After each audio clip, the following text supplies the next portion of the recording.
بسم الله الرحمن الرحيم كلا وعن داوديال برنامج كان waxaan idinkugu soo gudbinaynaa wararkii ugu dambeeyay ee duqeynta Israa'iil ay ku hayso waddanka Iran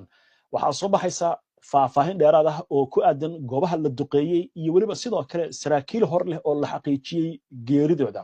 waxaana ka mid ah taliyihii guud ee ciidamada waxaan kaloo idiin soo gudbinaynaa hogaamiyaha sare ee Iran Ayatollah Ali Khamenei oo ka hadlay duqeyntan Israa'iil ay qaaday iyo jawaabta ay bixin doonaan sidoo kale afayeen u hadlay militariga waddanka Iran ayaa wacad ku maray in Mareykanku uu dareemi doono xanuun isla markaasna qayb uu ka ahaa weeraradan waxaan kaloo idiin soo gudbinaynaa ra'iisul wasaaraha Israa'iil Benjamin Netanyahu iyo wasiirkiisa gaashaandhigga oo la sheegay in lagula cararay dhufays dhulka hoostiisa iyadoo xilligan barnaamijka aynu wadnayna warar kala duwan ay ka soo baxayaan dhanka Israa'iil oo ku aadan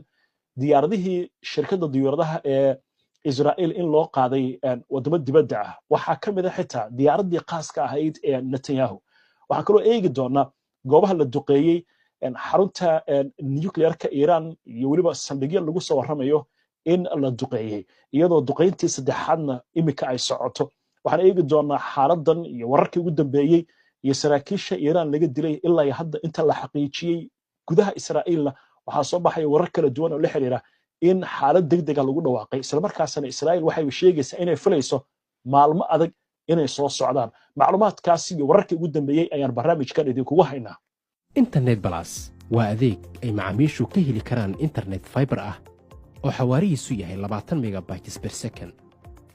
ayna la socdaan rasiifar ay ku jiraan in ka badan 4,000 oo kanaal iyo boqolaal daqiiqado oo ah ku hadal bilaash ah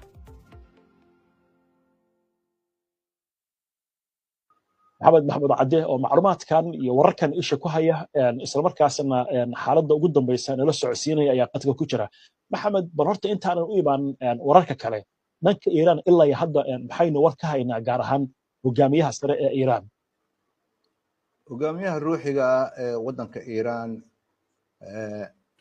Ayatollah Ali Khamenei ayaa waxa uu sheegay in Israa'iil ay waddankiisa ka gashay dambi aad u weyn wuxuuna daboolka ka qaaday in sharta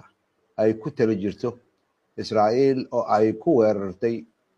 xaafado ay degan yihiin ay muujinayso sida ay Israa'iil shar u tahay waxaana waajib ah inay Israa'iil karti u yeelato in ay sugto ciqaabta soo socota insha Allah ayuu yiri waxa ay la kulmi doonaan buu yiri gacanta adag ee ciidanka qalabka sida ee waddanka Iran